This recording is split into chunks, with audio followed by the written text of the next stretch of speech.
한비애라고 하는 분이 있는데요. 이분은 지금 이화여대 국제대학원 초빙 교수이면서 월드비전 긴급구호 팀장으로 일을 하고 있습니다.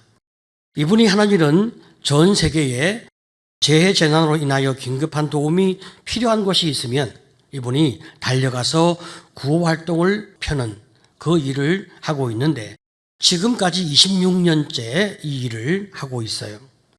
이분이 이 일을 하도록 동기를 제공한 사람이 있는데 그 사람은 유명한 케냐의 안과 의사였습니다. 한비아 이분이 젊은 날 전 세계에 오지 여행을 많이 다녔습니다. 이 사람이 오지 여행가로서 열심히 오지를 다니고 있는데 한 번은 케냐에 갔다가 40대 중반의 케냐인 안과 의사를 만나게 되는 거예요. 이 의사는 그 나라에서 최고의 안과 의사였습니다. 그런데 이 의사가 오지 마을의 이동병원에서 전염성 풍토병 환자를 위하여 치료를 하고 있는 거죠. 그때 한비아 씨가 이렇게 묻습니다. 어떻게 당신 같은 분이 이런 오지에 와서 남들이 알아주지도 않는 일을 하고 있습니까? 그때 이 의사가 이런 대답을 한 거예요. 내가 가지고 있는 기술과 재능을 모두 돈 버는 일에만 쓰는 것은 너무나 아까운 일이 아니겠습니까? 그래서 순수하게 사람을 돕는 일을 하게 되었습니다. 그런데 이 일은 내 가슴을 뛰게 하는 일이기 때문에 나는 이 일을 멈출 수가 없습니다. 한비아는 말이죠. 이 말에 굉장한 도전을 받습니다. 그리고 많은 고민을 하게 됩니다.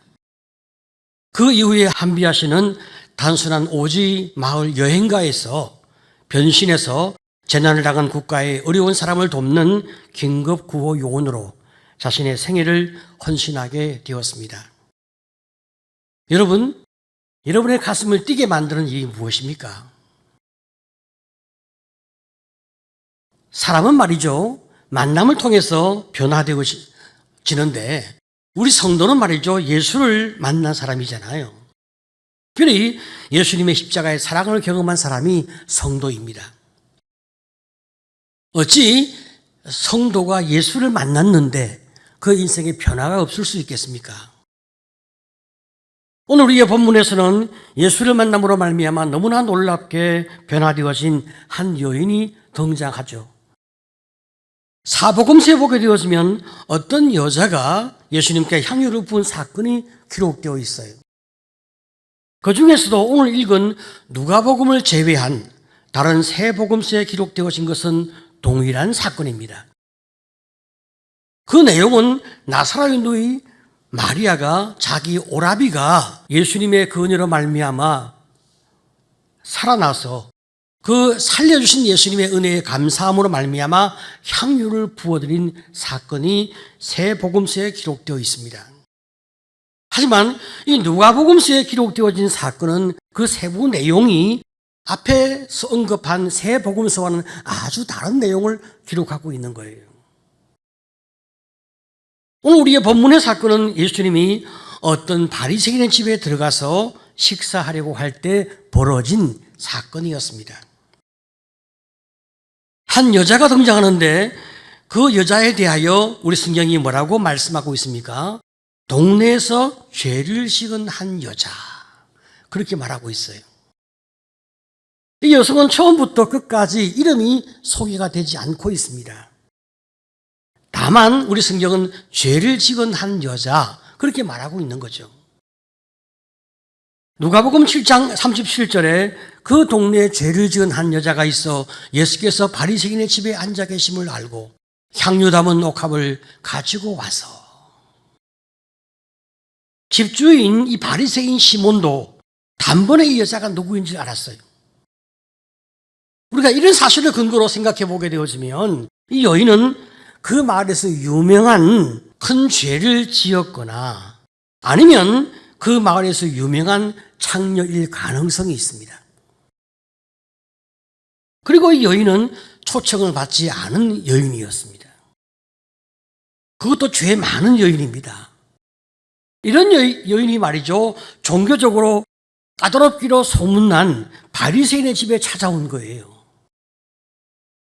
잘못하면 예수님 만나지도 못한 채 사람에 의해서 쫓겨갈 수도 있습니다. 또 많은 사람이 이 여인을 가리켜 수근거리며 손가락질할 걸 여인은 알고 있습니다. 그렇지만 이 여인은 예수님께로 나온 거예요. 이 여인은 말이죠, 예수를 너무나 사랑했기 때문에 부끄러움을 전혀 개의치 않았습니다. 멸시와 모욕도 상관하지 않았습니다. 주님을 너무나 사랑했기 때문에 남이 나를 어떻게 볼지, 어떻게 대할지 전혀 생각하지 않는 자신의 자존심마저 다 내려놓았습니다. 이런 사랑을 누구에게 배웠을까 생각해 보면 우리는 단반 그 이름이 떠오르게 되죠. 예수님인 거죠. 우리 예수님은 우리를 사랑하기 때문에 우리가 져야 할 십자가를 대신 지시고 온갖 수치와 조롱을 당했지만 그 모든 부끄러움을 개의치 하지 않는 그런 사랑의 주님이십니다. 우리가 알고 있는 대로 말이죠, 예수님께서 우리를 위해서 받았던 수치와 조롱과 모욕을 기억하십니까? 죽을 만큼 채찍에 맞고 또 침뱉음을 당했습니다. 그뿐입니까? 갈대로 머리를 맞고 그리고 발가벗김을 당했습니다. 심지어 지나가는 사람까지 내가 정말로 하나님의 아들이라고 한다면 십자가에서 내려오라. 그럼 우리가 믿겠노라. 제가 남은 구원했는데 자신은 구원하지 못하는구나. 이렇게 말을 하면서 조롱과 멸시를 퍼부어 댑니다. 주님은 말이죠, 이 모든 멸시와 조롱과 수치를 다 감당하신 거죠. 아니, 왜 걸어가신 예수님께서 이런 고난을 당했을까? 여러 이유가 있죠. 여러 이유가 있는데 베드로전서 2장 6절은 우리의 부끄러움을 대신 담당했다. 그렇게 말씀하고 있어요. 성경에 기록되었을 때 보라 내가 택한 보배로운 모퉁이 돌을 시온에 두노니 그를 믿는 자는 부끄러움을 당하지 아니하리라 하였으니. 우리가 이 말씀을 곰곰이 묵상해 보게 되었으면 적어도 두 가지 의미를 생각하게 되는 거예요. 예수님은 말이죠, 우리가 최후의 심판 받는 그 자리에서 우리가 지옥으로 가는 부끄러움을 당하지 않게 하기 위해서 우리를 위해서 부끄러움을 대신 담당하셨구나. 그렇게 우리가 생각하게 되죠. 또 하나 우리가 깊이 기억해야 하는 것은 우리가 이 땅에서 죄인으로서 참 살아가야 하는 그 모든 부끄러움을 주님께서 대신 담당해 줌으로 말미암아 영광스러운 하나님의 자녀라고 하는 당당한 신분, 그런 신적 자상으로 살아갈 수 있도록 능력과 힘과 은혜를 부여하신 우리 주님이시구나. 그렇게 우리는 또 확신하게 되는 거죠. 예수를 믿는 사람은 말이죠, 이 땅의 인생 삶을 살아가면서 부끄러움을 겪지 않는단 말이죠. 이 얼마나 놀라운 은혜입니까? 주님이 우리를 대신하여 부끄러움을 당하셨으니까 우리가 더 이상 우리가 자기를 학대하거나 자기를 낮추는 그런 일들을 하지 않는단 말이죠. 본문에 나오는 이 죄 많은 한 여인도 주님의 사랑을 알았습니다. 그래서 자신의 부끄러움을 개의치 않고 자기의 자존심을 다 놓고 예수님 앞에 나와서 무릎을 꿇습니다. 눈물로 그 발을 적십니다. 머리털로 예수님의 발을 씻겼습니다. 그리고 그 발에 계속 입을 맞추었습니다. 그리고 향유를 담은 옥합을 깨트려 주님의 발에 붓습니다. 이 여인은 향유를 사기 위해서 자신이 가지고 있는 전부를 다 내어놓는 희생을 감당했을 거예요. 그리고 최상의 것을 주님께 기꺼이 드립니다. 정말 이 여인은 말이죠, 그 사랑을 입은 사람이니까 목숨을 걸고 자신의 전부를 다 들여서 주님 앞에 엎드려지는 그런 참 아름다운 모습을 보여주고 있습니다. 하지만 이를 아주 못마땅하게 여긴 한 사람이 있잖아요. 그는 바리새인 시몬이었습니다. 그는 마음속으로 생각합니다. 예수님이 적어도 선지자라면, 그리고 영적인 사람이라면 이 여인이 얼마나 심각한 죄인인지 알고 있을 거다. 그렇다면 당연히 그 여인을 쫓아내거나 그 여인의 행동을 제지했을 거다. 그런데 예수님이 아무런 그런 행동을 하지 않는 것을 볼 때에 예수님은 하나님이 보내신 사람이 아니구나, 이렇게 마음속으로 판단하며 예수님을 정죄하는 일을 그는 범하고 있었습니다. 예수님은 말이죠, 우리의 마음을 다 아시고 우리의 심정을 다 헤아리시는 분이시니까 예수님은 지금 바리새인 시몬이 어떤 행동을, 어떤 생각을 품고 있는지 알고 있잖아요. 그래서 시몬에게 빚진 자의 비유를 말씀하고 계십니다. 누가복음 7장 41절 이하를 보게 되어지면 이르시되 빚주는 사람에게 있어 빚진 자가 둘이 있어 하나는 500데나리온을 졌고 하나는 50데나리온을 졌는데 갚을 것이 없으므로 다 탕감하여 주었으니 둘 중에 누가 그를 더 사랑하겠느냐, 그렇게 질문을 하죠. 그때 시몬이 뭐라고 대답합니까? 43절에 내 생각에는 많이 탕감함을 받은 자니이다. 자, 여러분, 예수님께서 시몬에게 말씀하고 있습니다. 44절 이후의 내용인데요. 그 내용은 이렇습니다. 시몬은 예수님에게 발 씻을 물도 주지 않았습니다. 이 팔레스타인은 반드시 손님을 맞이할 때 발을 씻을 물을 주고 그 다음에 향유를 붓게 되어 있어요. 그런데 이 사람은 손님에 대한 예의를 전혀 감당하지 않습니다. 시몬은 예수를 집에 초청하기는 했지만 예수님을 사랑하거나 존경하는 진심 어린 환대가 없었습니다. 그런데 이 여인은, 죄인된 이 여인은 예수님을 향하여 최고의 사랑과 최고의 존경과 최고의 헌신을 드리고 있는 거예요. 그러면 왜 이 여자는 예수를 향하여 이토록 많은 사랑을 가지고 있을까? 이 여인은 자기의 죄를 알고 있단 말이죠. 자기의 악을 알고 있단 말이죠. 자신의 죄와 악으로 인하여 자신이 받을 영원한 심판과 저주도 알고 있단 말이죠. 그런데 우리 예수님이 다 용서하시는 은혜를 이 여인은 가슴 속에 누리고 있는 거예요. 그 사랑과 그 은혜를 어떻게 말로 다 표현할 수 있겠습니까? 주님은 이 깨우침을 주기 위하여 빚진 자의 비유를 지금 시몬에게 말하고 있는 거예요. 율법적인 관계에서 보게 되어지면 500데나리온 빚진 자와 50데나리온 빚진 자 둘 중에 누가 더 의로운 자이겠습니까?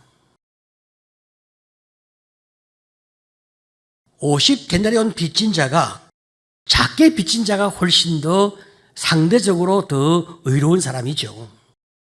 다시 말하면 많이 부도를 낸 사람이 있고 작게 부도를 낸 사람이 있어요. 그 둘 중에 누가 더 의로운 사람이냐, 이렇게 질문하게 되어진다면 그 질문 자체가 좀 문제가 있지만 그래도 둘 중에 누가 더 의로운 사람이냐 묻게 되어진다면 조금 부도 낸 사람이 좀 더 양심적인 사람이 되는 거예요. 자, 그렇지만 탕감받은 은혜의 관계에서 보게 되어지면 사정은 달라지는 거예요. 50데나리온 탕감받은 사람보다는 500데나리온 탕감받은 사람이 훨씬 더 많은 용서의 은혜를 입고 있는 거예요. 그러면 대부분의 많은 생각들은 순간 이런 계산을 머릿속에 하게 되는 거예요. 아, 내가 더 죄를 많이 짓고 더 많이 방탕하고 타락했다가 용서받았다면 훨씬 더 나았을 수도 있겠다. 이런 이상한 생각을 하게 돼 있어요. 이런 이상한 생각을 하면 복음이 무엇인가를 제대로 안 거예요. 맞아요. 자, 그러면 바리새인은 말이죠. 50만큼 죄를 지은 사람이고 여기는 500만큼이나 죄를 지은 사람이다. 이렇게 성경이 말하고 있냐? 성경의 포인트는 거기에 있지 않습니다. 우리 모두 다 하나님 앞에서 갚을 수 없을 만큼 죄를 많이 진, 죄의 빚을 많이 진 그런 죄인이다. 이것을 성경이 말하고 있는 거예요. 안타까운 것은 자신의 죄와 악을 자신이 모르기 때문에 자기는 의로운 자다. 그런 착각을 하고 있는 거예요.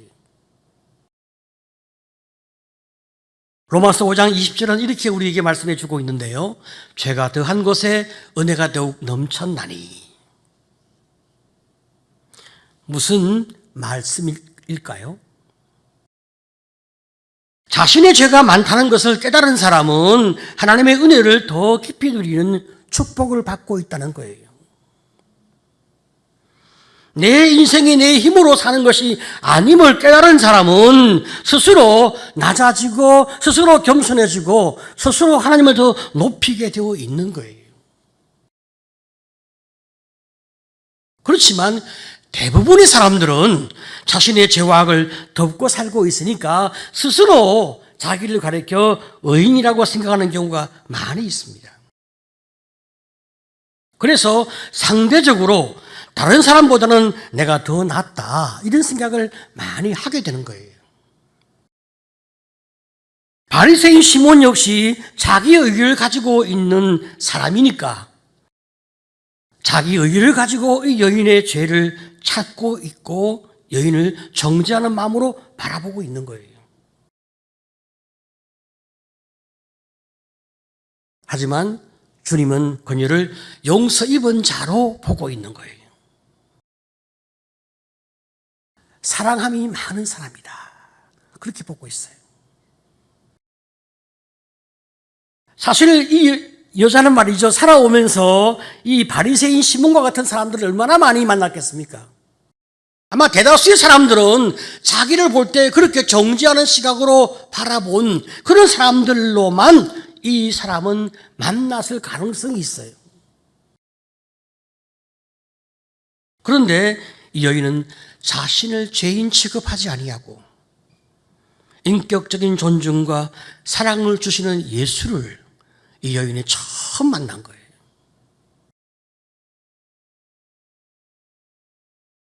예수님은 이 여인을 향하여 내가 정말 회개했느냐 묻지도 않습니다.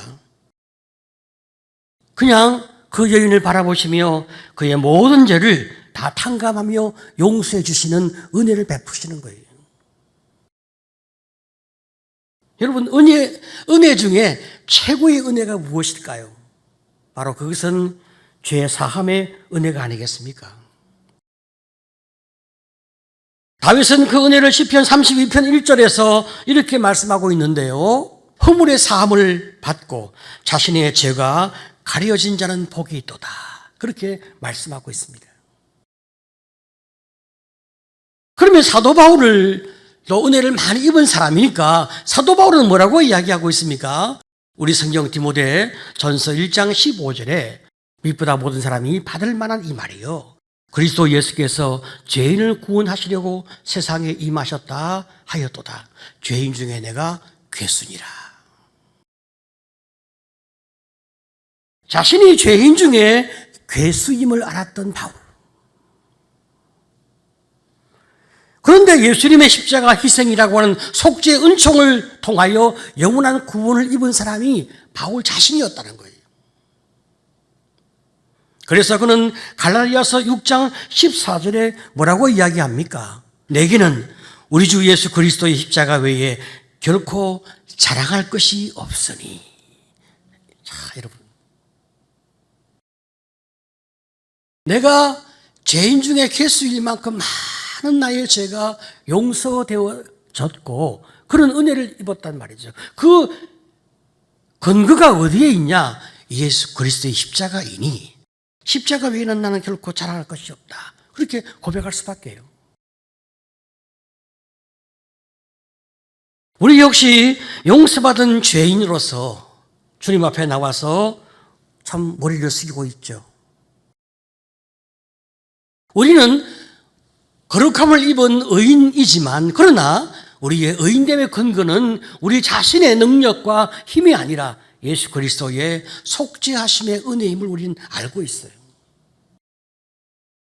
그래서 우리는 의인이지만 그러나 동시에 죄인의 심정을 가지고 주 앞에 나와서 엎드려지게 되는 거예요. 우리 예수님은 우리의 모든 죄를 다 용서하실 때 어떻게 용서하십니까? 마치 우리가 한 번도 죄를 지었던 적이 없는 사람인 것처럼 우리를 바라보시고 우리를 사랑해 주시는 은혜를 우리에게 베푸신단 말이죠. 여러분, 이것은 우리가 상상할 수 없는 은혜를 그분은 우리에게 베푸시는 거예요. 예수님이 가지신 인격의 온전성은 바로 그런 거예요. 주님은 단 한마디도 우리를 향하여 정죄하지 아니하고 그저 우리를 향하여 너희의 많은 죄가 사하여 졌도다, 그렇게 말씀해 주고 계신 거예요. 지금 예수님께서 이 여인을 향하여 선포하고 있는 사죄의 선포도 마찬가지입니다. 이런 선포가 매일매일 우리에게 주어지기 때문에 우리는 그저 주님 앞에 감격과 감사, 눈물이 흐르게 되어 있습니다.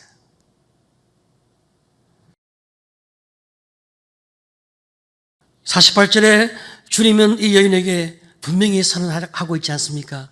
내 죄 사함을 받았느니라. 인간에게 말이죠, 이런 선언은 굉장히 중요한 거예요. 그래서 우리가 주일마다 예수 그리스도의 속죄 피로 우리의 모든 죄가 용서되어졌다고 우리가 선언하는 거예요.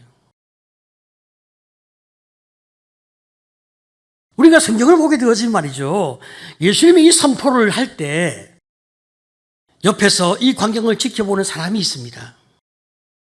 그리고 그들은 마음속에서 뭐라고 생각합니까? 제가 네기에 죄를 사하는가? 그런 의문을 가지고 바라보고 있어요.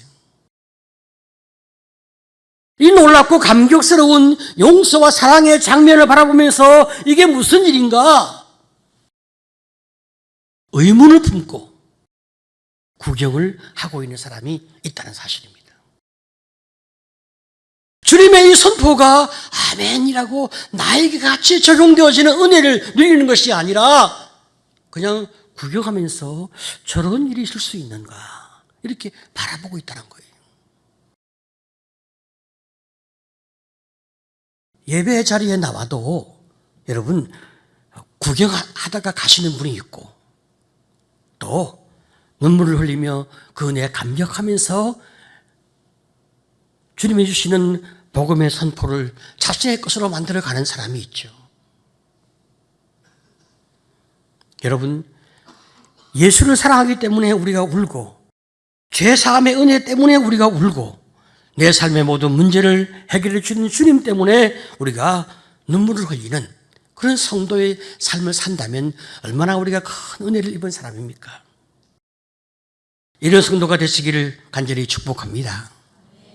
아멘. 누가 예수님을 많이 사랑할까? 죄사함의 은혜를 가장 많이 체험하는 자가 아마도 예수님을 가장 많이 사랑하는 사람이 아니겠습니까? 우리가 예수를 믿어서 하나님이 내 삶의 모든 영역에서 형통함을 주셨다. 참 우리가 그저 감사함과 사랑을 주는 게 고백할 수 있어요.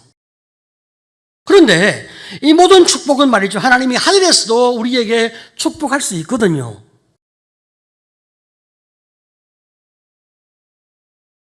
그래서 우리가 곰곰이 생각해 보게 되어지면 그리스도인의 최고의 축복은 죄사함의 축복이란 말이죠. 예수님은 이 죄사함의 축복을 우리에게 주기 위해서 이 땅에 오셔서 자기 목숨까지 우리를 위하여 내어주신 거잖아요. 그러니까 최고의 축복이 죄사함의 축복이란 말이죠. 우리가 죄를 상대적으로 바라보게 되어진다면 바리새인이 윤리적으로 다른 사람보다 훨씬 낫습니다. 그러나 남보다 조금 낫다는 이 자기의 때문에 정말로 중요하게 생각해야 할 하나님 앞에서 죄인된 자기의 모습을 잊어버리게 되는 거예요. 이로 인하여 저주를 받게 되는 거예요. 우리가 남보다 돈이 조금 더 있을 수 있고, 남보다 좀 더 공부를 많이 해서 똑똑할 수 있고, 남보다 지위가 좀 더 높아서 우리가 우월할 수 있고, 남보다 좀 더 깨끗하게 살아서 자신의 고결함을 나타낼 수도 있습니다. 하지만 남보다 조금 더 낫다는 그 상대적 조건에 우리가 신경을 쓰고 살다 보면 우리가 교만해지게 됩니다. 그리고 하나님 앞에서 내가 죄인됨을 잃어버리게 되는 거예요. 그 결과 우리를 사랑해 주시는 예수님의 사랑의 품을 벗어나게 되는 거예요. 오늘 우리 본문이 우리에게 말씀하고 있는 것은 모든 사람이 다 죄 아래에 있다는 거예요. 예수님께서는 본문의 두 사람 다 갚을 수 없을 만큼 많은 죄를 용서받았다. 그렇게 말씀해 주고 있어요. 여러분, 사도 바울은 로마서 7장 19절 24절에서 뭐라고 이야기합니까? 우리 같이 한번 읽어보겠습니다. 자, 시작. 내가 원하는 바 선은 행하지 아니하고 도리어 원하지 아니하는 바 악을 행하는도다. 오호라 나는 곤고한 사람이로다. 누가 나를 이 사망의 몸에서 건져내랴. 그렇습니다. 사도 바울은 자기 얼굴도 모르고 있는, 그리고 자기를 위대한 사도로 알고 있는 로마 교회 성도를 향하여 이 편지를 써서 보내면서 자기 자신이 얼마나 심각한 죄인된 상태에 있는 사람인지, 그리고 예수 그리스도의 그 구속의 은혜가 얼마나 큰지 노래하고 있습니다.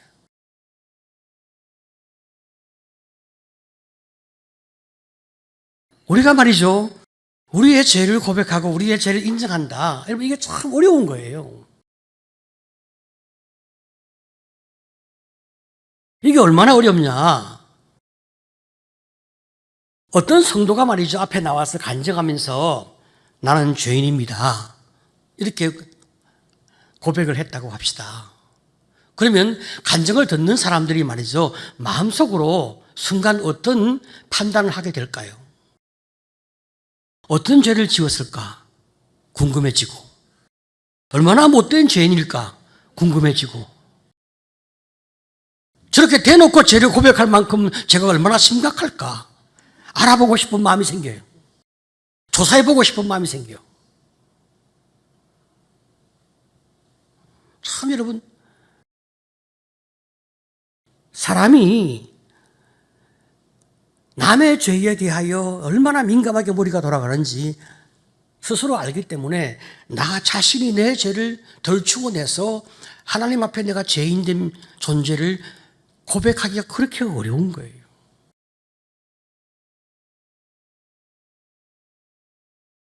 이런 인간의 정죄의식이 우리 안에 가득하고, 그리고 나를 스스로 다른 사람과 비교해 보아서 나를 의롭다고 여기는, 이 상대적인 의로 나를 평가하는 이런 율법주의의 마음이 우리 안에 가득하고 있는 이런 상태에서 내가 돌아설 수 있어야 우리가 정말 복음의 은혜를 누리게 되는 거예요.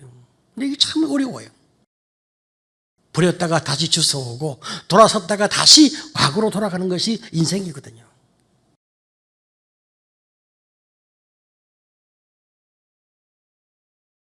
사도 바울이 말이죠, 내가 죄인 중에 괴수라 고백하면서 로마서 7장 24절에서는 내가 이 사망의 몸에서 누가 나를 건져낼 수 있겠냐라고 절규하고 있는 이 처절한 절규를 그는 자연스럽게 통하고 있는 거예요. 이런 죄인의 심정, 예수 그리스도만이 우리의 영원한 구세주이고 우리의 영원한 희망이 되어진다고 고백하는 이 고백이 우리 안에 가득해져야 내가 예수로만 자랑할 수 있고 내가 예수로만 인생 삶을 살아갈 수 있게 되어지고 바로 그때 내가 다른 사람을 향하여 정죄하지 않고 그를 품을 수 있는 마음을 가지게 되는 거예요. 오늘 여러분 자신의 죄인됨을 기쁘게 고백할 수 있는 성도가 되시기를 축복합니다. 아멘. 그 이후에 예수님께서 여인을 향하여 50절에 뭐라고 이야기합니까? 평안히 가라 그렇게 얘기합니다. 평안의 목적지, 그 최종적 목적지는 천국이겠죠. 여인은 이 믿음 때문에 이 땅의 인생 삶을 살아가면서도 이 땅에서 천국의 삶을 누리게 되고 이 땅에서도 매 순간 매 순간 예수님의 사랑의 품속에 거하는 은혜를 입게 되어지는 거예요. 저 역시 이 말씀을 묵상하면서 우리 성도에게 주님께서 주시는 평안의 축복을 축복해주고 싶은 마음이 가득해지더라고요. 평안하시기를 축복합니다. 아멘. 1세기에 말이죠. 베들레헴의 성자라고 일컬어지는 제롬이라고 하는 분이 있는데 이분이 말씀 묵상하다가 어느 날 예수를 깊이 만난 거예요. 너무 기뻐서 그는 이렇게 절규하듯 주님께 외쳤습니다. 주님, 제가 주님께 무엇을 선물로 드릴까요? 그때 주님께서 제롬을 향하여 웃으며 하시는 말씀이 이 땅과 하늘, 이 모든 것이 다 내 것인데 내가 나에게 무엇을 줄 수 있겠냐? 그렇게 주님이 말씀하셨답니다. 그때 제롬은 당당하게 이렇게 대답을 했다는 거죠. 주님, 제가 성경을 잘 번역하기 때문에 성경을 번역해서 주님께 바치겠습니다. 이 사람은 성경 번역 전문가거든요. 그때 주님이 이렇게 그에게 말씀하시는 말씀이 그의 마음을 붙잡았습니다. 정말 내게 무엇인가를 주고 싶으냐? 그렇다면 한 가지만 다오. 너의 죄와 그 죄로 인한 너의 고통을 내게 다오. 여러분, 우리 안에 죄로 인하여 주어지는 무기력, 절망, 자포자기, 한숨, 탄식, 무능력 이런 것이 얼마나 많은지 그 죄가 주는 그 무게, 그 무거움과 그 힘겨움뿐 아니라 그 죄로 인한 고통이 우리에게 너무나 많이 우리의 삶을 흔들고 있습니다. 주님은 이것을 달라고 말씀하고 계신 거예요. 그때 우리가 참여하는 심정으로, 애통하는 심정으로 주님, 나를 불쌍히 여겨주시옵소서 하고 나를 주님께 맡길 때 하나님이 주시는 회복의 은혜가 내 마음 가운데서 확 일어나게 됩니다. 여러분, 내가 죄로부터 완전하게 자유해질 때 내 삶에 주어진 모든 문제는 그 다음에 저절로 풀어지는 은혜가 있음을 믿으시기를 축복합니다. 아멘. 이 은혜가 참으로 우리의 삶의 겸손함으로 또 인격적인 삶으로 또 섬김의 삶으로 우리의 삶을 이끌어가는 은혜가 있게 되어지는 거예요. 이 밤도 우리 주님 주시는 용서의 은혜를 우리 마음 가운데 깊이 누림으로 인하여 주님을 더 많이 사랑하는 아름다운 성도가 되시기를 간절히 축복합니다. 아멘.